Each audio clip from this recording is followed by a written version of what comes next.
شروع میں کالی ہوتی ہیں مگر جب بیوٹی پارلر سے آتی ہے تو سبھی گوری ہوتی. ارے بولو ہے کہ نہیں؟ بچے پاؤں میں رو رہے ہیں, کہہ رہے ہیں امی امی امی امی. بچے رو رہے ہیں پاؤں میں, کہہ رہی ہوں تو. اب بچے نے جب چہرہ دیکھا تو پہچان گیا یہ تو میری اماں ہے ہی نہیں, کیونکہ پہلے تو کالی تھی اب چٹی ہے. بچوں کو دھوکہ دے آدھے گھنٹے میں کتھا چونا اور کون سا کیا لگا کے بدل گئی. یہ عارضی چیز ہے, یہ عارضی. اگر کوئی سوچے تو بیوٹی پارلر سے گئی تھی تو اور تھی, آئی تو اور ہے, سمجھے؟ لیکن یہ عارضی چیز. بولو ہے کہ نہیں ایسا؟ ارے بولتے کیوں نہیں, ڈر کیوں رہے ہو؟ پھر بھی ناک میں دم کر دیا, ناک میں.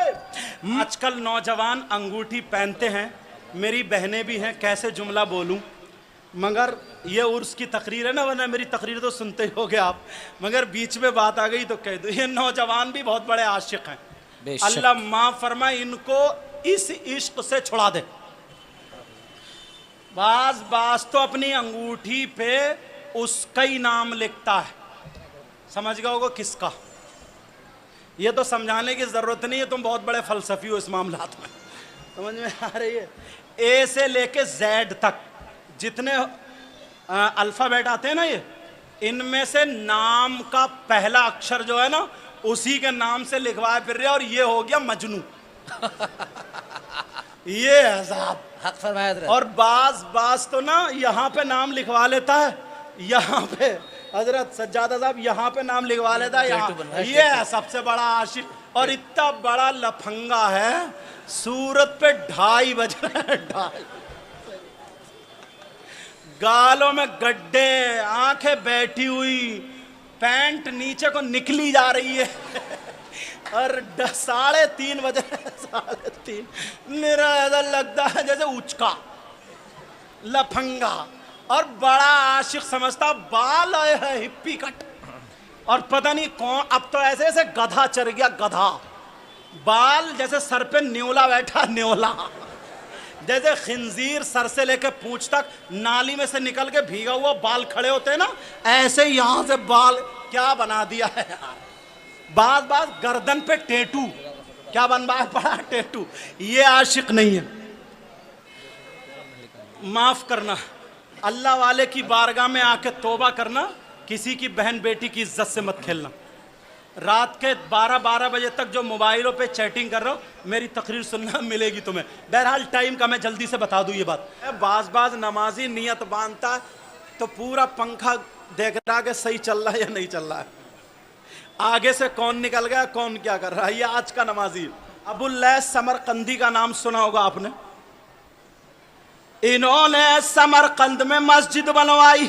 توجہ رکھنا, اس وقت اتنا یہ موبائل کا اور یہ اتنا دور نہیں تھا. انہوں نے جب مسجد بنوائی تو ان کی بستی میں ایک فلسفی رہتا تھا, فلسفہ جاننے والا بہت بڑا عالم رہتا تھا. اس نے اپنے فلسفہ لگایا تو کہنے لگا, اس نے ثابت کر دیا, او ابو اللیث سمرقندی, جو تم مسجد بنوا رہے ہو اس کا رخ غلط ہے, اس کا رخ کعبے کی طرف کو نہیں ہے, تھوڑا ہٹا ہوا ہے. اگر کعبے کی طرف کو رخ کر کے نماز نہ پڑھے تو نماز نہیں ہوگی. اللہ اب مسجد اس نے رکوا دی. اس نے یہ کہا, سن لو, یا تو رخ ٹھیک کرو یا پھر میں دلیل دے رہا ہوں, میرا علم کاٹو. اب اس نے رکوا دیا سارا کام. ابو اللیث سمرقندی نے وضو بنایا, رات میں درود شریف پڑھنے بیٹھ گئے. کہنے لگے, آقا مسجد سے پہلے میں نے استخارہ کیا تھا تو مجھے پتا چلا تھا یہی رخ ہے, آقا میری مدد فرمائے. آقا مسجد کا رخ صحیح ہے یا غلط ہے؟ اشارہ مل گیا کہ میرا شہزادہ آئے گا اور کام چلوا دے گا. اسی رات میں غریب نواز خواجہ معین الدین چشتی, جن کی بارگاہ میں آپ حاضر ہیں, ان کے وہ نانا ہوتے ہیں. ارے سبحان اللہ بولو نا, زندہ باد. غریب نواز کی بارگاہ میں تھوڑی جھپکی لگی. نانا گئے کہا او حسن معین الدین تو یہاں پر ہے, وہاں پر چلے جاؤ, اگر نہ مانے تو رخ بتانا نہیں بلکہ دکھا دینا. اب بڑے بڑے مولوی بیچارے رہ گئے, بہت اونچا فلسفی تھا, بہت زیادہ جاننے والا تھا, اس نے اپنا قضیہ فٹ کر رکھا تھا. اب سارے لوگ فیل تھے. آج کا موبائل نیٹ ورک رک جاتا ہے, کہیں جنگل میں جاؤ تو نہیں آتا ہے, غائب ہو جاتا ہے, مگر اللہ والوں کا نیٹ ورک ہمیشہ جاری رہتا ہے. تمہارے یہاں 2 دن لائٹ کرنٹ نہ رہے تو موبائل کی بیٹری ڈاؤن ہو جاتی ہے, مگر اللہ والوں کی بیٹری کیوں؟ یہ بیٹری کہاں سے بھری گئی؟ اعلیٰ حضرت نے کہا چمک تجھ سے پاتے ہیں سب پانے والے. کہیے یا رسول اللہ. چمک تجھ سے پاتے ہیں سب پانے والے, اور میرا دل بھی چمکا دے چمکانے والے. اللہ اللہ ادھر غریب نواز سے کہہ دیا گیا.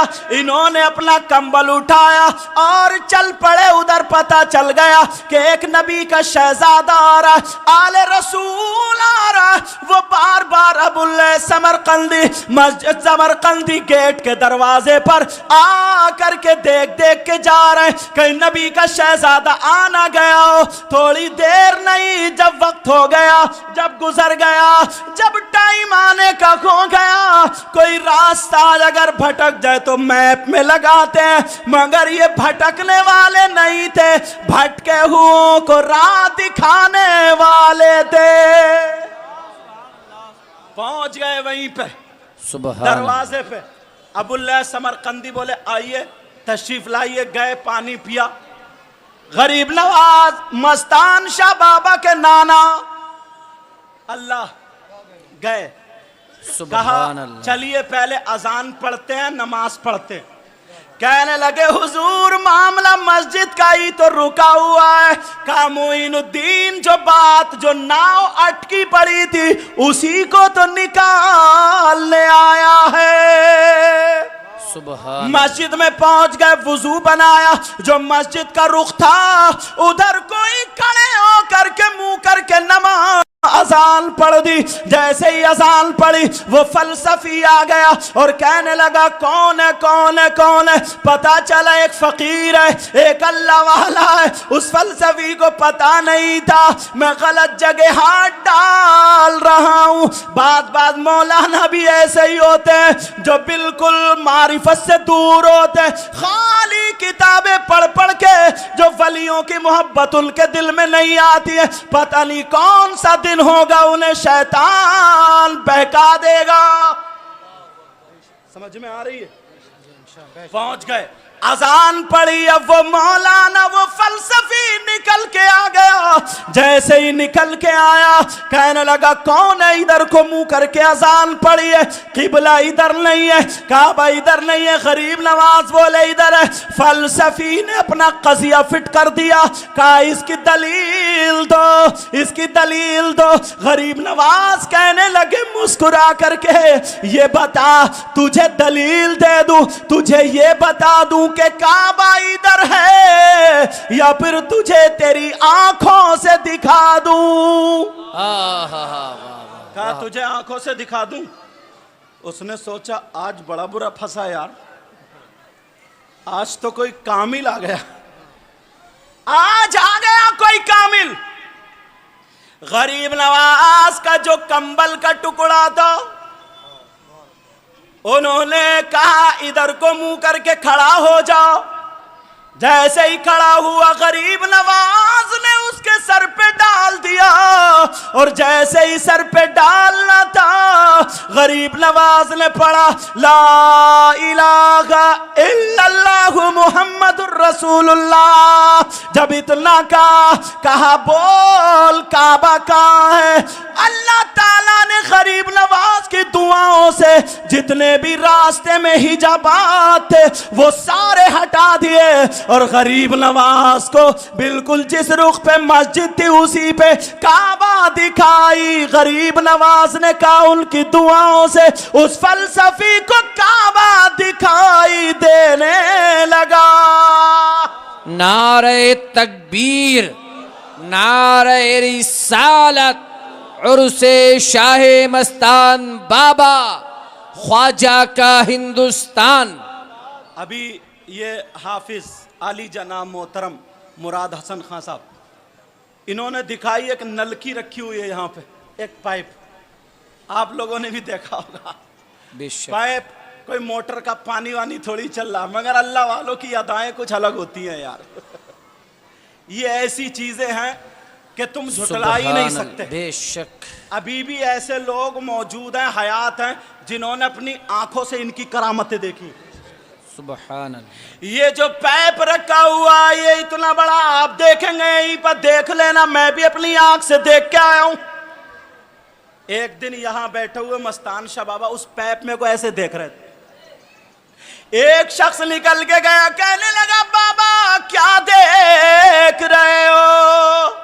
کہا کیا دیکھ رہے ہو؟ کہا آجا آجا تو بھی دیکھے گا۔ اللہ والوں کی بات یہ لگی، کہا آجا۔ تو پہلے تو آدمی ڈرتا ہے مگر سوچتا ہے یار میاں ہیں، بابا ہیں یار، اللہ والے ہیں، پتہ نہیں کیا دکھا دیں۔ کہا دیکھ لے۔ اللہ اللہ یہ کیسی دوربین ہے، اتنا بڑا پیپ ہے۔ اللہ والے جسے چاہے دوربین بنا دے، یہ اتنا بڑا پیپ ہے، انہوں نے اس کی آنکھ پہ لگا دیا، مستان شاہ بابا نے اس کی آنکھ پہ لگا دیا اور کہا دیکھ لے۔ جب پیپ میں دیکھا تو اسے دیوار نہیں دکھ رہی تھی، پیڑ پودا نہیں دکھ رہا تھا، سامنے دیکھا تو مصطفیٰ جان رحمت کا روضہ دکھ رہا تھا۔ سبحان ارے یار یہ اللہ والے۔ اور یہیں پہ یہ ادریس میاں جو بیٹھے ہوئے ہیں، اللہ تعالیٰ ان کی عمر میں برکتیں عطا فرمائے۔ بھٹ پورہ شریف میں ایک بڑے پائے کے بزرگ ہیں، ان کا نام شاہ احمد علی شاہ۔ سبحان اللہ۔ وہ کن کے مرید ہیں؟ شاہ درگاہی۔ اور وہ کن کے مرید ہیں؟ سیدنا شاہ حافظ جمال اللہ۔ شاہ احمد علی شاہ کے خلیفہ، ان کا نام شاجی میاں حضور۔ کہاں پر ہے وہ؟ پیلی بھیت شریف میں۔ کچھ مولانا نا ان سے تھوڑا لوگ، اصل میں ترقی جو ہوتی ہے نا، ترقی یہ حاسد بنا دیتی ہے۔ لوگ کہتے ہیں کریں یار یہ فقیر ہے، سمجھے بہت اچھے کپڑے بھی نہیں پہنتا، بہت اچھی ٹوپی بھی نہیں، اور بڑے بڑے علماء آتے ہیں، بڑے بڑے لوگ اس کے ہاتھ چومتے ہیں، لوگ انہیں ولی کہتے ہیں، اور جو یہ کہتے ہیں وہ مولانا کھرے تھے، مطلب انہوں نے خالی کتاب قال اور قیل پڑھا تھا اور کچھ نہیں پڑھا تھا، مگر شاہ جی میاں حضور دل کے حالات کو جانتے تھے۔ واہ واہ واہ واہ واہ، سبحان اللہ سبحان اللہ۔ بے یہ شک سلسلہ بھی بہت روشن سلسلہ تھا۔ اچھا، بہت بڑے پائے کے بزرگ اور ولی گزرے، سمجھ میں آ رہی بات؟ شاہ جی، مجھے بات یاد ہے کہ میں نے بہت ساری تقریروں میں یہ بات کہی ہے، مگر یہاں ان کو دیکھ کے یاد آ رہی، کہہ دو اجازت ہے؟ بالکل۔ شاہ جی میاں حضور تالاب پہ بیٹھے ہوئے وضو بنا رہے تھے۔ کیا کر رہے تھے بولو؟ کہاں پر بیٹھے ہوئے؟ تالاب پہ بیٹھے ہوئے وضو بنا رہے تھے۔ کلی گری تو اسی میں، ناک میں پانی ڈالا تو اسی میں، چہرہ دھویا، ہاتھ دھویا۔ اب چوتھائی سر کا مسح کرنا فرض ہے اور پورے سر کا مسح کرنا سنت ہے۔ انہوں نے پورے سر کا نہیں کیا، چوتھائی سر کا مسح کر لیا۔ ان مولانا نے نا قضیہ فٹ کر لیا، کہا جو سنتوں کا پابند نہ ہو اور جو نوافل پہ کثرت نہ رکھے اسے ولایت نہیں ملے گی۔ اس نے قضیہ فٹ کر لیا اور بڑی دور سے دیکھ کر کے کہا چلو آج اس فقیر کو دیکھیں گے۔ اس اس کو بیچارے کو پتا کیا تھا تو کیا دیکھے گا، آج وہی تجھے دیکھ لیں گے. اور کہنے لگا چلو آج اس فقیر کو دیکھتے ہیں، اس کی ٹانگ لیں گے. اسے کیا پتا تھا تو اس کی ٹانگ کیا لے گا، وہ تجھے آج راہ راست پر لے آئیں گے. ایک دوسرے نے ہاتھ پکڑا، بولے جلدی چلو، نکلنا جائے نکلنا جائے. بڑی دور سے تھا مگر شاہ جی میاں نے دل کے حالات جان لیے، وہ بھی تالاب پہ بیٹھ گئے.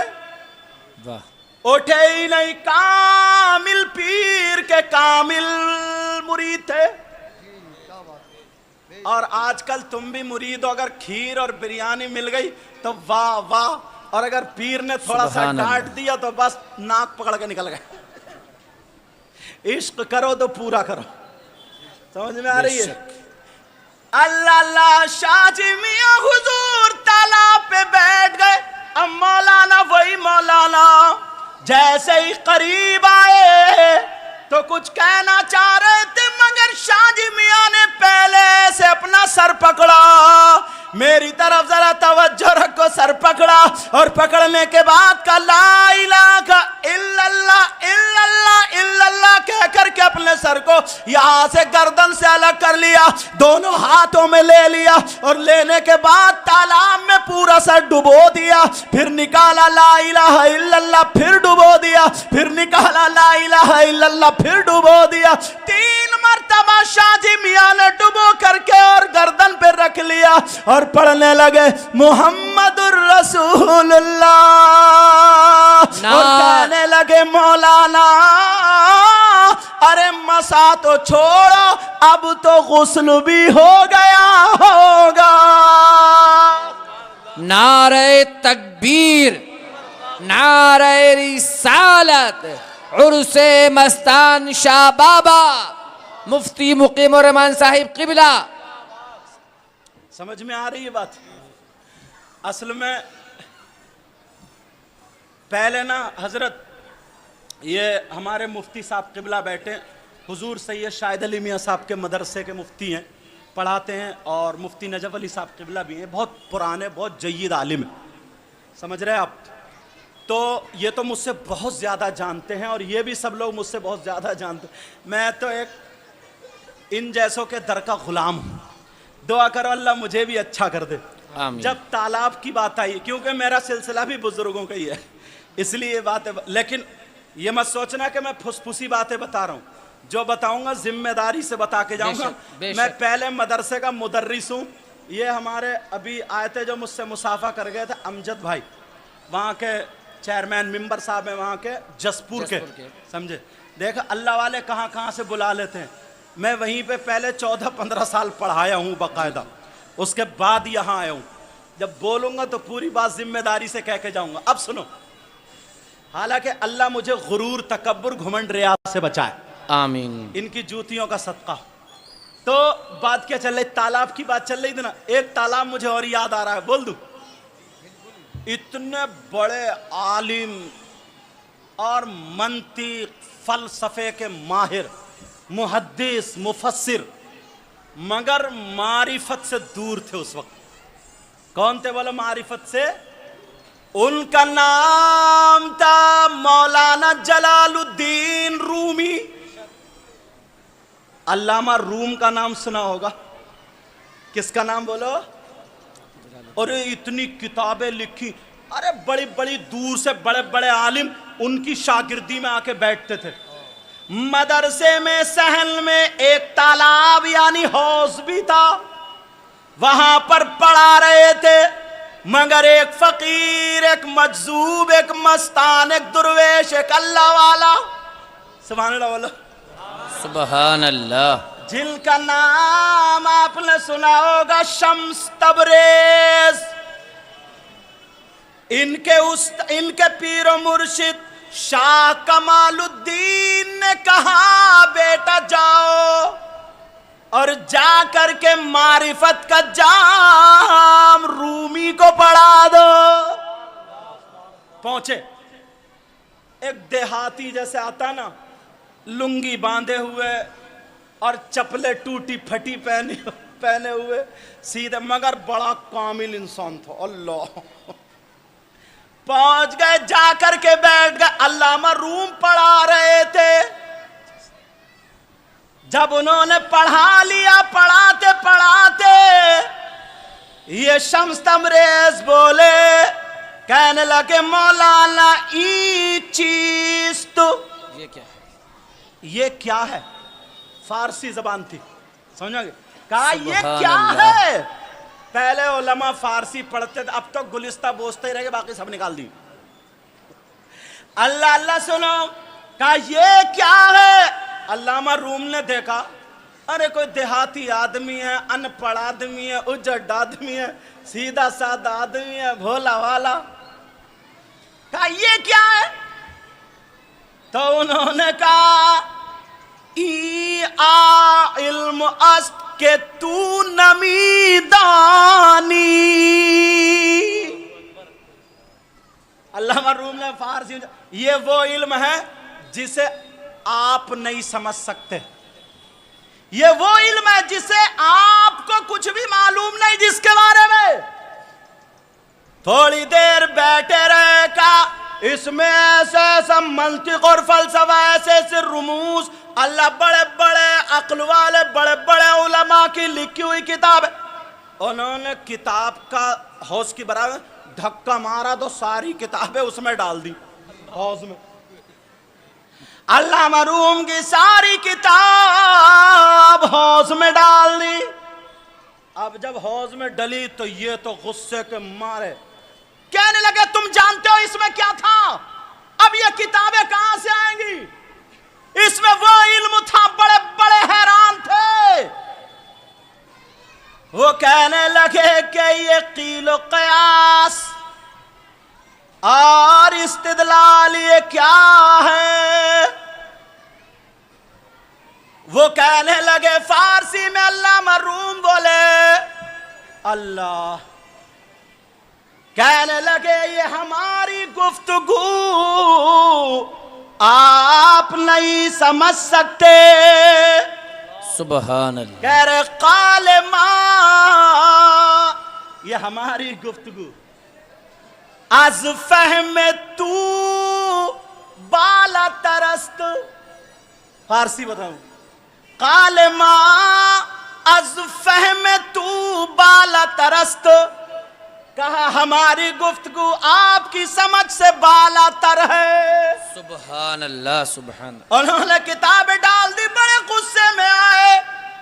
اور یہ شمس تبریز ان کی جلی کٹی باتیں سنتے رہے، مسکراتے رہے، وہ خوب گرم ہوتے رہے. تھوڑی دیر کے بعد جب وہ تمام، پہلے کتابیں قلم سے لکھی جاتی تھی، پریس وریس تو تھی نہیں، اور روشنائی قلم ایک دم جلدی پانی میں پڑتے ہی گھل جائے گی. ساری روشنائی ساری تحریر گھل گئی. ادھر جو تھے یہ شمس تبریز اس حوض میں گھسے، تالاب میں گھسے، اور گھسنے کے بعد ایک کتاب اٹھائی اور ایسے ہاتھ سے جھاڑی تو بجائے پانی کی اس میں گرد نکل رہی تھی. بجائے پانی کے گرد نکل رہا تھا. اور وہ اٹھا کر کے دے دی. دوسری کتاب نکالی، وہ بھی اٹھا کر کے دے دی. ساری کتابیں اٹھا کر کے دے دی. ایک کتاب نہیں بھیگی، جبکہ کافی دیر تالاب میں پڑی رہی، حوض میں پڑی رہی، مگر کوئی کتاب پہ پانی کا اثر نہیں ہوا، کوئی تحریر نہیں مٹی. ساری کتابیں اٹھا کر کے دے دی. تو علامہ روم پوچھنے لگے یہ چیز یہ کیا ہے؟ اب وہ جواب دیتے ہیں حال ما اسفہ میں تو بالا ترست. کہا یہ ہمارا حال ہے جو تمہاری سمجھ سے بالا تھا. سبحان اللہ. سبحان اللہ. کہا وہ تمہارا قال تھا، یہ ہمارا حال ہے. قال اور حال سمجھ گئے؟ بے شک. کہا یہ تمہارا قال تھا، یہ ہمارا حال ہے. چھوڑ دیا اور پیچھے پیچھے ہونے لگے، شمس تبریز کے پیچھے پیچھے. سمجھے کیا لکھا ہے انہوں نے؟ اللہ کیا لکھا ہے. علامہ روم. اور پھر جب علامہ روم کا معاملہ آگے بڑھا، توجہ رکھنا، پیر و مرشد چلے گئے، علامہ روم اکیلے رہ گئے. آخری وقت تھا علامہ روم کا جب ان کا مزار شریف ترکی میں قونیا ایک جگہ ہے وہاں پر ہے. جی جی یہ بات سن لینا، یہ آپ کے لیے بڑے کام کی ہے. علامہ روم اب رہتے تھے خانقاہ پر اپنی، تو بہت سارے فقیر بھی رہتے تھے، مگر ایک سیدھا سادہ تم لوگ پتہ نہیں کون کیسا، یہ بات بتا رہا ہوں، علماء بیٹھے ہیں توجہ سے سن لینا یہ بات. یہ مت سمجھنا کہ ولیوں کی بارگاہ سے مفتیوں کو ہی ملتا ہے، یہ بھی مت سمجھنا کہ ولیوں کی بارگاہ سے صرف نمازیوں کو ہی ملتا ہے. میں نماز کا انکار نہیں کر رہا ہوں، یہ بھی ذہن میں رکھنا، نہ علم کا انکار کر رہا ہوں. یہ مت سمجھنا کہ ولیوں کی بارگاہ سے صرف پرہیزگاروں کو ملتا ہے، یہ مت سمجھنا کہ ولیوں کی بارگاہ سے صرف اچھے لوگوں کو ہی ملتا ہے، بلکہ ولیوں کی بارگاہ سے ان کو ملتا ہے جن پہ ولی کا دل آ جائے. با ادب با نصیب، بے ادب بے نصیب. جو ان کی بارگاہ میں اگر آئے اور ان کو وہ پسند آ جائے تو اب یہ نہیں دیکھا جاتا کہ لینے والا کیسا ہے، اب یہ دیکھا جاتا ہے کہ دینے والا داتا کیسا. اب وہ رہتا تھا بیچارہ، لکڑی بینتا تھا، کھانا بناتا تھا، روٹی پکاتا تھا، علامہ روم کی خدمت کرتا تھا. خدمت کا مطلب یہی چیزیں پیش کرتا تھا. دن بدن گزرتے گئے، بڑی خدمت کرتا. ایک دن پچھلی رات میں علامہ روم کے پاس ایک جماعت آئی، نیک لوگوں کی، صالحین کی جماعت آئی. جیسے ہی صالحین لوگ آئے، انہوں نے آواز دی، کہا بیٹا، کہا جی حضور، کہا مہمان آئے، کھانے کا انتظام کرو، ہو جائے گا؟ کہا جی سرکار، پیش کرتا ہوں. کہہ تو دیا، کہہ کے آ گئے، آ کے دیکھا تو لکڑی ختم. اب پریشان، جنگل میں لکڑی بیننے جائیں. گیس سلنڈر آج کا جیسا معاملہ تو تھا ہی نہیں کہ بس جلاؤ اور فوراً روٹی پک. اب تو پہلے کی عورتیں تھیں، انہیں لکڑی پھونکنا پڑتی تھی، تیل ڈال کے جلانا آنکھیں سوج جاتی تھی اس کے دھوئیں سے، تب جا کے کھانا بنتا تھا، پھر بھی شکایت نہیں کرتی تھی. اور آج تو بالکل رسوئی بیڈ کی برابر میں لیٹے لیٹے کھول رہی ہے، اور کھولنے کے بعد وہیں سے چائے بن رہی ہے، سب کچھ ہو رہا، پھر بھی تمہاری ناک میں دم کر دیا. بولو ہے کہ نہیں ایسا؟ ارے بولتے کیوں نہیں، ڈر کیوں رہے ہو؟ پھر بھی ناک میں دم کر دیا، ناک میں. مگر وہ علامہ روم کا خادم پریشان، کیا کروں، لکڑی تو ہے نہیں، جنگل جاؤں گا تو صبح ہو جائے گی، کیسے بیل کے لاؤں گا؟ حضرت نے کہہ دیا ابھی کھانا بنانا. ادھر گھوما ادھر، بڑا پکا سچا عاشق تھا. تیل رکھا تھا جو لکڑیوں پہ ڈال کے، لنگی پہنے تھا، اس نے اپنی لنگی اوپر کو کری، اور کرنے کے بعد اپنے پاؤں پہ تیل چھڑکا، پاؤں پہ تیل ڈالا اور ماچس لگائی، پاؤں کو جلایا اور چولہے میں رکھ دیا. چولہے میں پاؤں رکھا. اب صالحین کے لیے، اچھے لوگوں کے لیے، نیک لوگوں کے لیے کھانا تیار ہو رہا ہے، کھانا بنا دیا جاتا ہے. اگر ایک پوروا جل جائے تو رات بھر نیند نہیں آتی ہے. بتاؤ کیا عالم ہوتا ہے، مگر اس کے عشق کا عالم دیکھو. اس تکلیف پہ عشق بھاری پڑا تھا. اگر تمہیں اللہ والے کی بارگاہ میں آنا ہے، مستان شاہ بابا کی بارگاہ میں آنا ہے، تو خالی فارمیلٹی مت نبھاؤ، خالی دیکھا داکھی مت کرو، پکے سچے دل سے آؤ. کتنی عورتیں ایسی ہیں جن کے پیٹ میں پتھریاں تھی، اس اللہ والے نے، مستان شاہ بابا نے کہہ دیا جا تیری پتھری ٹھیک ہے. بولو ٹھیک ہوئی یا نہ ہوئی؟ کتنی عورتیں ایسی تھی جنہوں نے، ڈاکٹر نے یہ بتا دیا تھا جن کو تیرے پیٹ میں گانٹیں ہیں، تیری بچے دانی میں گانٹیں ہیں، تیرے رحم میں گانٹیں ہیں، اب اولاد ہونے کا کوئی سلسلہ نہیں ہے. آ کے رو رو کے گڑ گڑانے لگی. مگر اللہ والے نے، مستان شاہ بابا نے کہہ دیا جا، گانٹ نہیں ہے، تیرے پیٹ میں بچہ ہے، علاج مت کرا، گانٹ نہیں ہوگی، تیرے پیٹ میں بچہ ہے، بچہ ہے، بچہ ہے. 3 مرتبہ کہا، 9 مہینے نہیں گزرے، دنیا کے ڈاکٹر فیل ہیں، قربان کر دیا. تو اللہ تعالیٰ ان کی زبان کا بھرم رکھتا. ادھر عشق تھا, یہ پاؤں جل رہا ہے, کھانا بنایا, اللہ گوشت بچا ہوگا کیا؟ علامہ روم کا وہ خادم جو رہتا تھا مگر پکے سچے دل سے رہتا تھا, وہ پاؤں جلا مگر اس نے سی بھی نہیں کی, اس نے لنگی سے پاؤں ڈھک لیا, کھانا لیا اور علامہ روم کی بارگاہ میں پہنچ گیا. کیسے چلا ہوگا, پاؤں میں کتنی تکلیف ہوگی. یہ ہے مرید, یہ ہے مرید, یہ ہے چاہنے والا. پاؤں رکھ رکھ کے چلتا گیا. اس نے اپنے تہمد سے ڈھک لیا تھا مگر اللہ والے کی نظروں سے تھوڑی ڈھک جاتا. وہ تو جانتے تھے. کھانا کھا لیا. کھانا کھانے کے بعد علامہ روم نے کہا, خادم سے کہا, بیٹا لو لے جاؤ اور جاؤ اپنی چٹائی پہ سو جاؤ, انشاءاللہ آرام سے سو گے. آگ نکل رہی تھی پاؤں میں, جلا ہوا پاؤں, مگر عشق سب پہ بھاری تھا. آئے, ان خادم کا کہنا ہے جیسے ہی چٹائی پہ لیٹے تو ایسی نیند آئی, ایسی نیند آئی. ان کا کہنا ہے اس سے میٹھی, اس سے اچھی آج سے پہلے کبھی نیند نہیں آئی تھی. مگر جب صبح کو اٹھے, آنکھ کھلی تو دیکھا اس خادم کا پاؤں بالکل صحیح تھا. واہ واہ واہ واہ واہ. اب تو خوش ہو گئے, کہنے لگے مولا تیرا کرم ہے, اب تو لکڑی بیلنے کا کام بھی ختم ہے. لکڑی بیلنے کا کام ختم, کام ختم. اب وہ لکڑی نہیں بیلنے جاتے تھے, جب کھانے کی ضرورت پڑ رہی ہے تیل چھڑ کر چولہے میں رکھا ہے پاؤں. ہے کوئی ایسا عاشق, اللہ تبھی کچھ ملتا ہے. اعلی حضرت بولے, اے عشق تیرے صدقے جلنے سے چھٹے سستے, جو آگ بجھا دے گی وہ آگ لگائی ہے.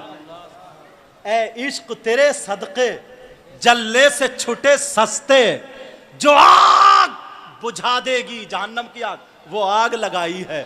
اللہ, اب تو جب بھی کھانا بنتا تھا تو پاؤں رکھا کھانا بن رہا ہے. جب 15 یا 16 مرتبہ تقریباً ایسا ہو چکا, علامہ روم مسکرا کے کہنے لگے, بیٹا ادھر آؤ, کیا چاہتے ہو, کیا ہو رہا ہے, کیا معاملہ ہے؟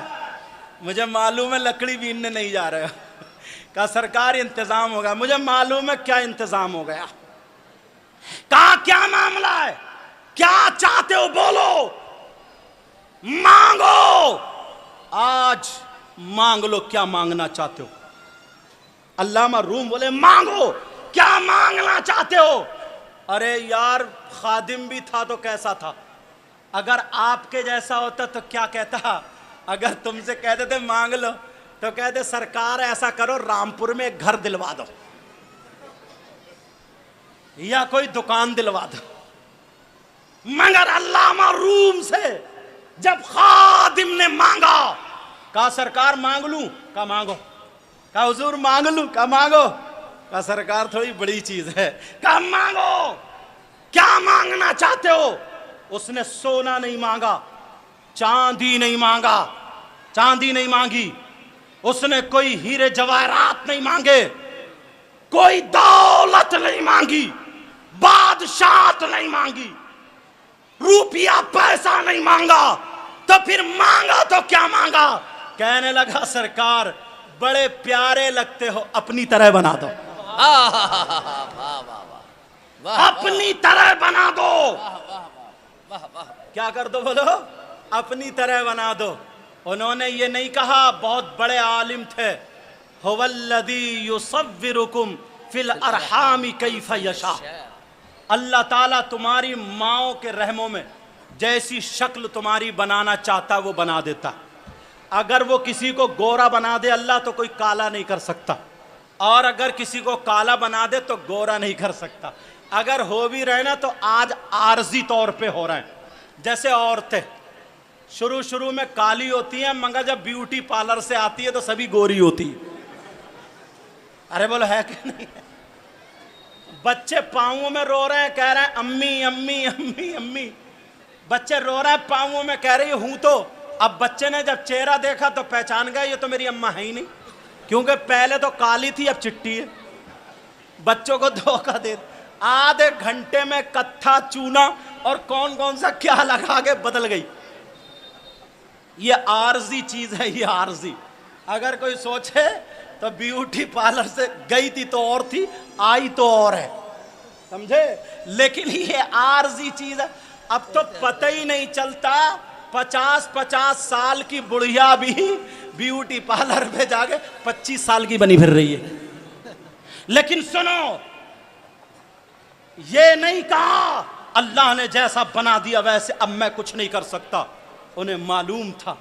خادم نے مانگا، خادم نے مانگا، کہا ٹھیک ہے دیتا ہوں، کہا ٹھیک ہے جو تم نے مانگ لیا ملے گا.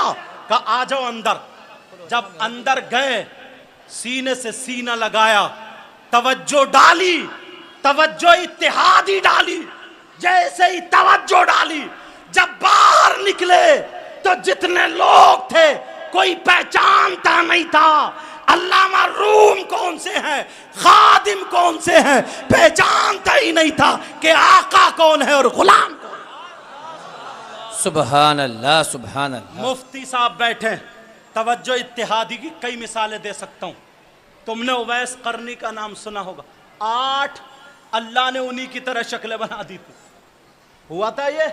اور سنو وہ حدیث جس کا جواب ہم دیتے ہیں، کیا ہم کہتے ہیں کچھ لوگوں نے کہا کہ حضور کا سایہ بولو، اور کچھ لوگوں نے یہ کہا کہ حضور پہ جب دھوپ میں ہوتے تھے تو یہ بادل سایہ نہیں کرتا تھا.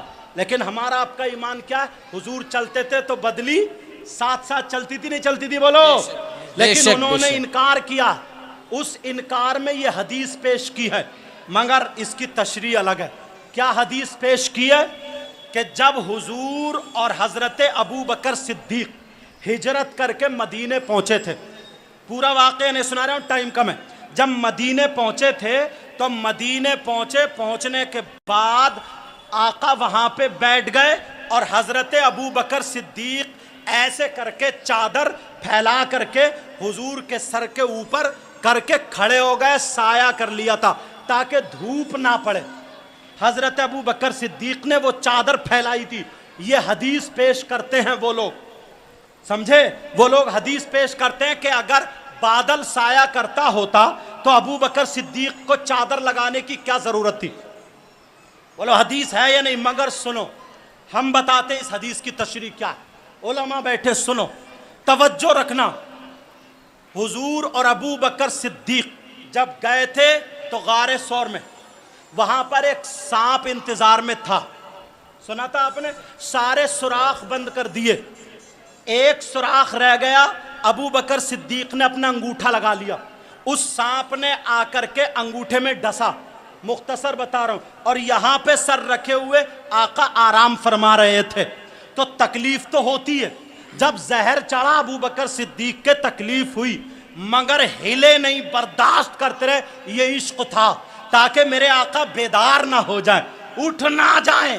یہ عشق تھا، مگر تکلیف کی وجہ سے آنکھ سے آنسو نکلا، آقا کے چہرے پہ گر گیا. آقا کی آنکھ کھل گئی. آقا نے فرمایا کیا بات ہے ابو بکر؟ کہا آقا سانپ نے کاٹ لیا. کہا تم ہلے بھی نہیں. میرے نبی ابو بکر صدیق کو دیکھ رہے تھے. میرے نبی کی نظریں ابو بکر صدیق پر تھی اور ابو بکر صدیق کی نظریں میرے نبی کے چہرے پر تھی. اس وقت میرے نبی کو جب پیار آیا ابو بکر صدیق کی اس ادا پر، نبی نے ابو بکر صدیق پر اپنی توجہ ڈال دی. اور جب توجہ اتحادی ڈالی تو ڈالنا تھا ابو بکر صدیق پہ. جب توجہ ہوئی، سن لینا یہ جملہ ذرا، جب توجہ ہوئی اس کے بعد مدینے میں پہنچے تو مدینے کے لوگ پہچان نہیں پا رہے تھے نبی کون ہے، ابو بکر کون ہے، پہچان نہیں پا رہے تھے. کچھ تو ابو بکر صدیق کے ہاتھ چوم رہے تھے، کچھ نبی کے ہاتھ چوم رہے تھے. تو ابو بکر صدیق نے نبی کو بٹھا دیا، کہا یہ بادشاہ ہے، یہ آقا ہے، اور غلام کھڑے ہو گئے چادر لے کر کے، کہا یہ خادم ہے، یہ غلام ہے. بتا دیا لوگوں جو بیٹھا ہے وہ بادشاہ ہے، وہ امام الانبیاء ہے، وہ نبی ہے، اور جو چادر لے کے کھڑا ہے یہ ابو بکر صدیق. نعرہ تکبیر، نعرہ رسالت، اختیارات مصطفیٰ. سبحان اللہ. بولو توجہ ہوئی کہ نہیں ہوئی؟ یہ توجہ اتحادی تھی. توجہ رکھنا، کہتے نہیں حضور ذرا توجہ کرنا، آقا نظر کرم کرنا، آقا خیال رکھنا، دھیان، یہ ساری چیزیں وہ ہیں. اگر علم تصوف پڑھیں گے تو توجہ کی 8 قسمیں ملیں گی. اس میں سے ایک قسم یہ بھی ہے کہ اگر توجہ جس پہ ڈال دیں اس کو اپنا جیسا بنا دیں. کیا اعلیٰ حضرت کو ان کے پیر و مرشد نے جب سینے سے لگایا تھا اندر سے باہر آئے تو لوگوں پہچان رہے تھے؟ کیا تھوڑی دیر کے لیے نہیں پہچان رہے تھے سید آل رسول برکات کون ہے اور اعلیٰ حضرت احمد رضا خان. سمجھ میں آ رہی بات؟ بہت ساری ایسی مثال، مگر عشق جب پہنچ جائے قریب اور اللہ والے کی نظر کرم ہو جائے تبھی بیڑا پار ہوتا، تبھی بیڑا پار ہو. یہی تک نہیں، آپ نے دیکھا سیدنا حضرت ابوبکر صدیق کی جب بات آئی ہے تو سنو، عشق کی بات آئی. اجازت ہے کیا؟ بالکل. بولو اجازت ہے، سننا چاہ رہے ہو؟ پہاڑ پہ چڑھ رہے جب غار ثور پہ، تو جو حاجی لوگ ہیں انہوں نے دیکھا ہوگا چڑھنا. اب تو راستے بھی بن گئے. 1400-1500 سال پہلے ذرا خیال کرو کیسا دور ہوگا. بے شک. 1 کلو وزن تو لے کر کے چڑھنا الگ ہے، تنہا اکیلے چڑھنا بڑا مشکل ہے. پیچھے دشمن تھے، کفار تھے، نبی اور ابو بکر صدیق جا رہے تھے، پہاڑ پہ چڑھ رہے تھے. جب میں چڑھا تو 1 بوتل پانی پی گیا آج کے دور میں. اس وقت کیا ہوگا؟ اور ابو بکر صدیق بھی جا رہے ہیں، نبی بھی. پاؤں میں میرے آقا کے نوکیلے پتھر لگے، چبھے خون سا نکلنے لگا. ابو بکر صدیق کا عشق مچل گیا. کہنے لگے آقا، آقا دامن پھیلا کے کہنے لگے آقا کچھ مانگنا چاہتا ہوں، مانگنا چاہتا ہوں. لوگ کہتے ہیں مانگنا ہی نہیں چاہیے. ارے کہاں ہے یہ؟ کہا آقا مانگنا چاہتا ہوں، آقا کچھ مانگنا چاہتا ہوں. کہا ابو بکر یہ مانگنے کا ٹائم ہے، پیچھے دشمن ہے، کہاں چڑھ رہے ہو؟ ارے چلو آگے چلو مانگ. نہیں آقا، آج میری آنکھوں میں آنسو آ گئے. آقا دل بھر آیا، آقا مانگنا چاہتا ہوں. آقا آپ کے یہاں سے کبھی کوئی خالی ہاتھ نہیں گیا. آقا جس نے جو مانگا اس نے وہ پایا، کبھی آپ کے دربار سے خالی ہاتھ نہیں گیا. آقا مانگنا چاہتا ہوں. نبی بولے ابو بکر صدیق موقع تو دیکھو. ارے موقع محل دیکھو. آقا مانگنا، کہا مانگو، کیا مانگتے ہو مانگو. ابو بکر صدیق نے کہا آقا سبحان، خالی ہاتھ نہ جاؤں گا. کہا مانگو. کہا آقا دولت نہیں چاہیے، روپیہ نہیں چاہیے. آقا کہا پھر کیا چاہیے؟ آقا پاؤں نہیں دیکھے جاتے ہیں آپ کے. آقا پاؤں نہیں دیکھے جا رہے، آپ میرے کاندھوں پہ بیٹھ جاؤ اور میں آپ کو لے کر کے چلوں، بس یہی مانگنا چاہتا. آقا دیکھا نہیں جاتا، چل رہا ہوں. آقا بس آپ میرے کاندھ، منع نہ کرنا آقا، منع مت کرنا آقا. میرے آقا چپ ہیں. ابو بکر کیسے؟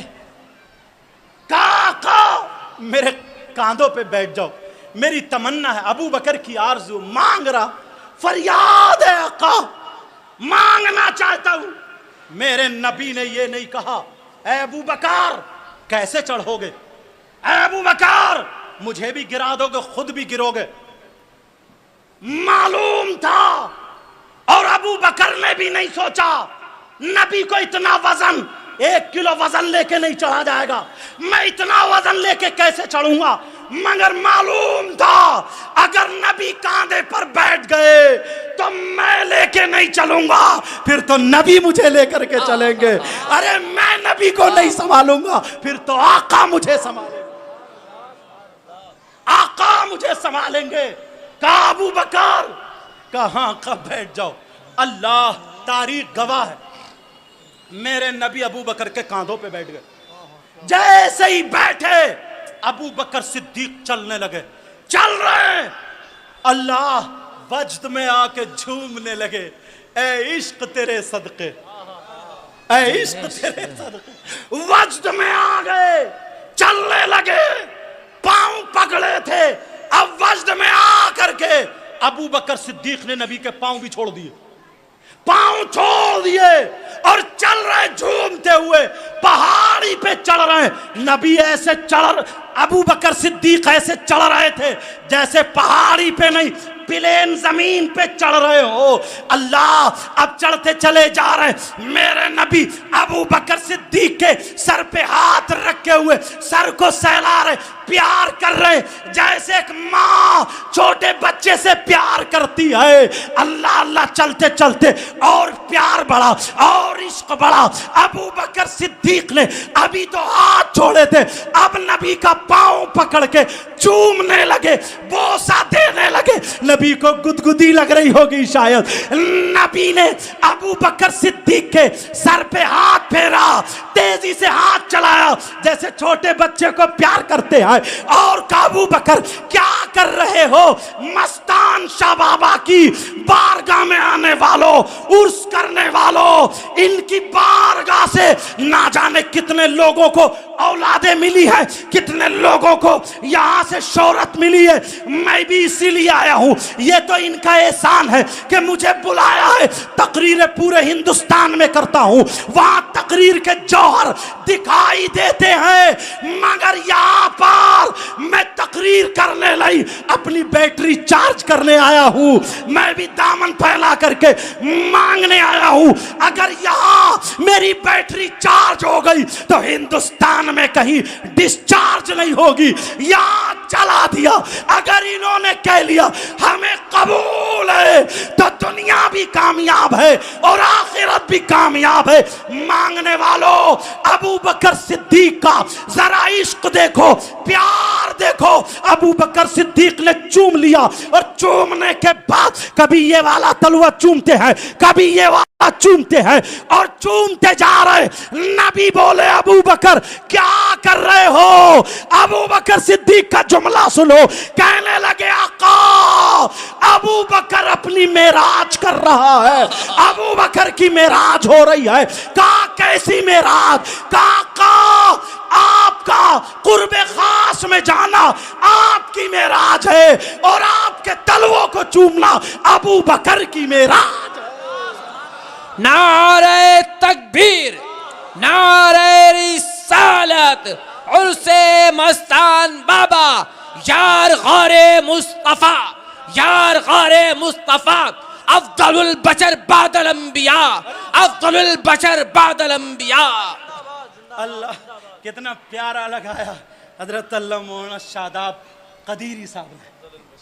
اے ہے افضل البشر بعد الانبیاء والرسل۔ اللہ سمجھے کون ہے یہ؟ سیدنا حضرت ابوبکر صدیق۔ یار عشق کی بات چھڑی تھی تو میں نکل گیا، سمجھے؟ اچھا ابھی میں نے موبائل میں ٹائم دیکھا ہے تو 4 منٹ باقی، اگر اجازت ہو تو عشق کا ایک نقطہ اور بتا دوں۔ سننا چاہ رہے ہو بولو؟ بالکل پھر دعا ہوگی۔ مفتی صاحب بیٹھے ہیں، پیر صاحب بیٹھے ہیں، سجادہ، اور آپ یہ مت سمجھیو کہ میں کرسی پہ بیٹھ گیا سب سے اچھا میں ہی ہوں، ایسا نہیں ہے پیارو۔ میں تو یہ سمجھتا ہوں کہ سب سے بڑا گناہگار میں ہی ہوں۔ دعا کرو اللہ مجھے بھی اچھا کر دے۔ پتہ نہیں ان لوگوں میں یا آپ لوگوں میں یار کون ایسا ہو جس کی ادائیں اللہ اور رسول اللہ کو پسند ہو، اور بڑی بات یہ ہے پتہ نہیں کون ایسا ہو جو ان کا محبوب ہو۔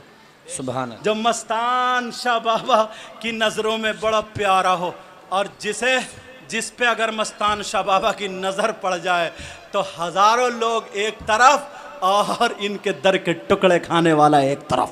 سبحان اللہ. سبحان اللہ. سمجھ میں آ رہی ہے بات؟ ایک مرتبہ حضرت آقا نے حضرت ابو بکر صدیق کو انگوٹھی دی. جی. کیا دی بولو؟ انگوٹھی. اور انگوٹھی دے کر کے کہا جاؤ ابو بکر اس پہ اللہ کا نام لکھوا لو. کیا لکھوا لو بولو؟ اللہ کا نام.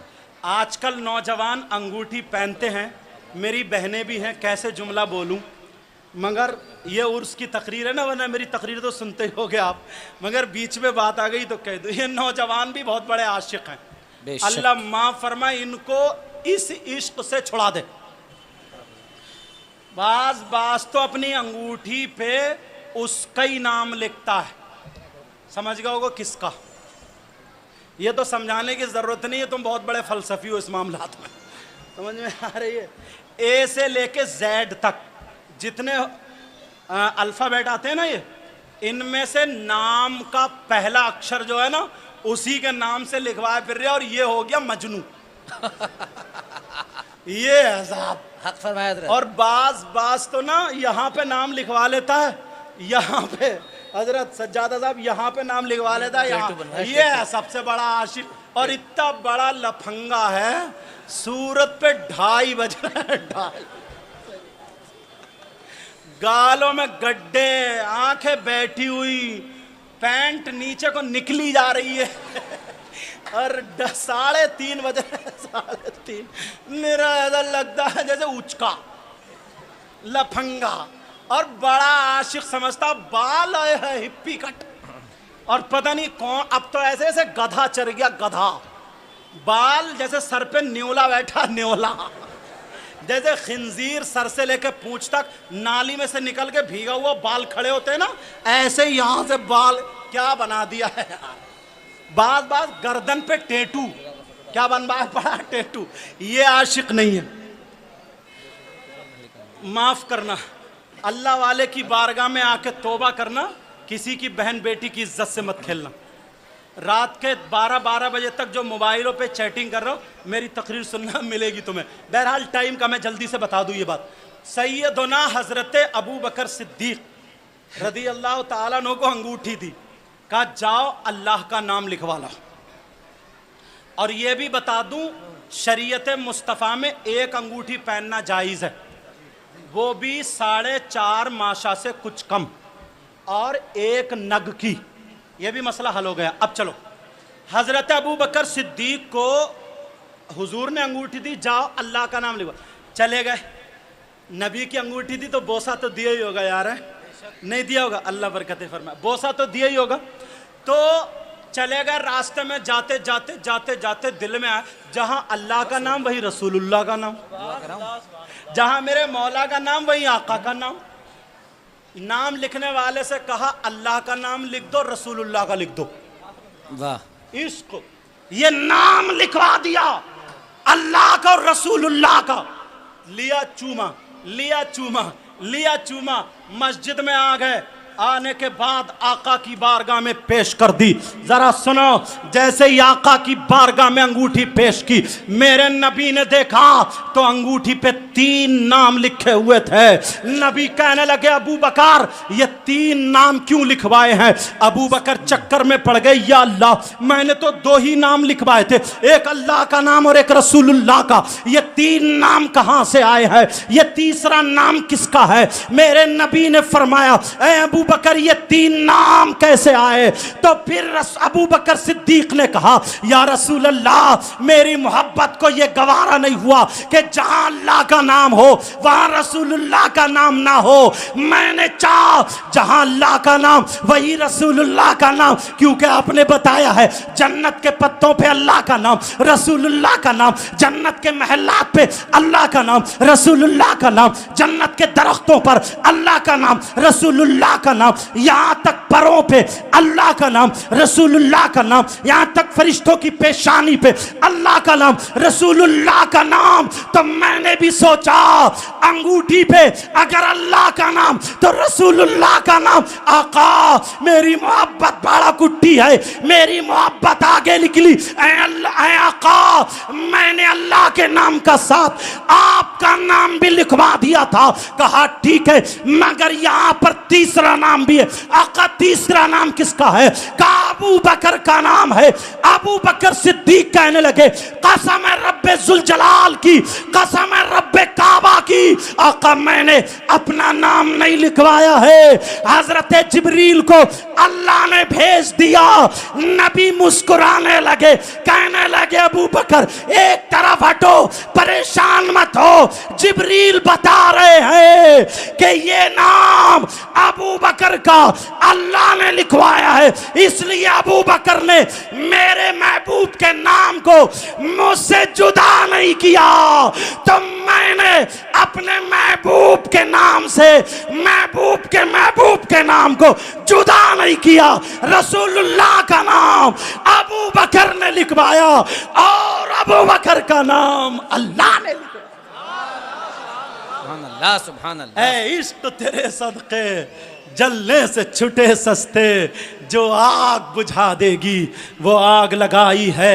پیارو کسی کے چکر میں مت پڑنا، اللہ والے کی بارگاہ میں آنا، سمجھے؟ اللہ والوں کی بارگاہ میں آنا.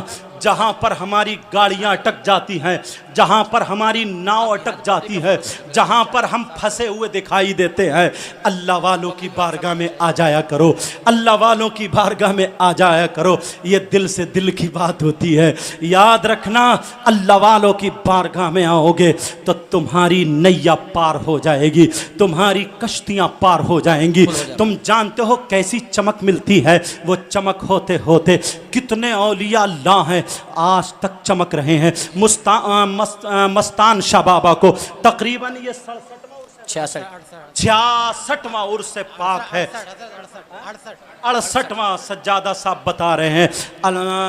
قابل تکریم لائق صد احترام حافظ مراد حسن خان صاحب، اور ماشاءاللہ یہ ان کی بڑی محنتیں ہیں. ہمارے حضرت مولانا شاداب قدیری صاحب اور ہمارے حافظ صاحب کے نام رشید احمد صاحب، او ہاں حضرت علامہ مولانا عبد الرشید صاحب، اور ہمارے پائے کے مفتی صاحب بھی یہاں، مفتی علی محمد صاحب قبلہ بھی تشریف لائیں، اور ادریس میاں صاحب بھی، اور مجھے نام یاد نہیں ہے معاف کرنا. سب میرے سر کے تاج ہیں، مجھ سے سب اچھے. میں سب کے لیے دعائیں کرتا ہوں اے اللہ جو اس ولی کامل کی بارگاہ میں آئے ہیں، پتہ نہیں کس کس کی کیا کیا تمنا ہے، کیا کیا آرزو ہے. اے اللہ ان کے صدقے میں سب کی آرزوؤں کو پورا فرما دے، سب کی تمناؤں کو پورا فرما دے. میری بہنیں بھی آئی ہیں، جسپور سے بھی ہمارے آئے ہیں، اور نہ جانے اللہ والوں کی بارگاہ میں کہاں کہاں سے آتے ہیں. کون کون دکھیارا ہے، کسی کی اولاد نہیں ہے، کسی کی بچیوں کے شادی کا موقع ہے اس کے پاس انتظام نہیں ہے، کسی کا کاروبار اچھا نہیں ہے، کوئی بیماری کو لے کر کے پریشان ہے،